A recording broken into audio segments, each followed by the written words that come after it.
Good morning. Today I'm going to show you how to set up a T-bar snare. There are three basic components to a T-bar snare that you need to find and process or whittle. You're going to have your two upright supports. These drive down into the ground, so you're going to sink them into the ground. Now what's important about these, you've got points at the end, but what's important about these is, you can see here, I've got a notch carved into each one of these. Now these don't have to be the same size, but the notch, this notch might be a little bit too deep. If it is, I would go ahead and shave off this outer part of it. Now the reason you need to carve these notches is because your T-bar, now this is you're basically your bait stick, but the T-bar, you can see that this piece is kind of like a T. The straighter that this piece comes off of that, the better. But this piece locks into those just like that. You see that there. It locks into those notches, and then the bait goes on this very end piece that's pointing at you. Now I'm going to go ahead and set this up. Normally what you would do is you would get a bunch of other stakes and you would do a circle with these two pieces being part of that circle. The area I'm in right now is pretty rocky. I'm going to go ahead and use the rocks to create that circle, and you'll see why I'm going to do that.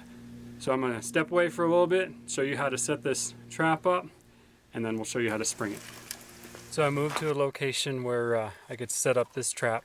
The ground I was at before was too hard and rocky, and those small stakes I made to drive in the ground broke. So I went and gathered new materials, and I set up in a different location. Now this is just the first stages of the trap. If you watched my previous video, I showed you how to set up a spring pole if you had just large trees to work with. So I went ahead and I took a small spring pole, a small tree branch, and tied it into a large tree, and then I've driven those stakes in the ground for this T-bar. So I'm going to show it to you real quick. Again, this is just the first stages. This is just how you're going to set it up to begin with. You see there's my spring pole. It's tied into a larger tree, and then it's tied off. There's my snare line, and that goes down to where my T-bar is hooked in. Now you see here, get in there, there's those two notches that I cut into this stake here and the stake here, just right there, and that T-bar hooks in, and it's tied up, and it's pretty tight, obviously. And then you're going to put your bait right here. Now if this stick is more straight, that's preferable, because you're going to be able to set it up right out here, but it's not always easy to find a straight stick, so you're going to use what you have. So what I'll probably end up doing is I'm going to, like I said before, I'm going to use rocks to build this up instead of wooden stakes. Normally you'll see this with a bunch of wooden stakes. They'll be in a ring here that'll encompass that. And then once I get that set up, then I'm going to tie in a snare that goes around that ring of rocks. So that's it for now. That's this stage. I'm going to go ahead and set this up just to go to show you. So what's going to happen is an animal is going to come along. If here's your bait, and he's going to snag that. Typically animals will just reach in real fast and grab it and run. So he's going to pull it, and then it's going to set that trap. Let me finish this trap off, and I'll show you the final bits of it here in a minute. Alright, so I finished off this trap. You see I put rocks around the ring to build that up, and then I use these sticks here to make that hole a little bit smaller. This is probably for a smaller animal, maybe a squirrel, maybe a small raccoon. What they're going to do is they're going to come in and grab that bait. Now you can also put some bait down in the bottom of the hole.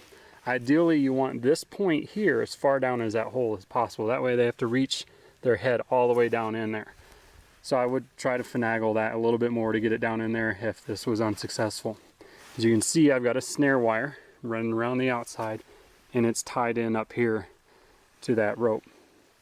So the animal is going to come along, and we're hoping that it's going to come in from one of these directions and not trigger that before he gets his head in there. If you're worried about that more, you could build up this back side back behind those two stakes. The animal's going to come along, grab that bait on there, and away they go. So that's pretty much it. Hopefully you'd get them around the neck and the more he struggles, the more that's going to tighten up. Now if you've seen another one of my videos, you saw how I did a penny snare. Now that penny locks that cable in place, and the more he struggles, the tighter and tighter it gets, and it won't undo. So that's a T-bar snare. Get out here and try them. You know, practice before you need it. And just a reminder, know your local laws.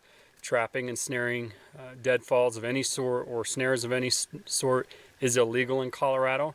So I'm just showing you the concepts. I'm going to take this trap down. We're not going to catch anything obviously here today.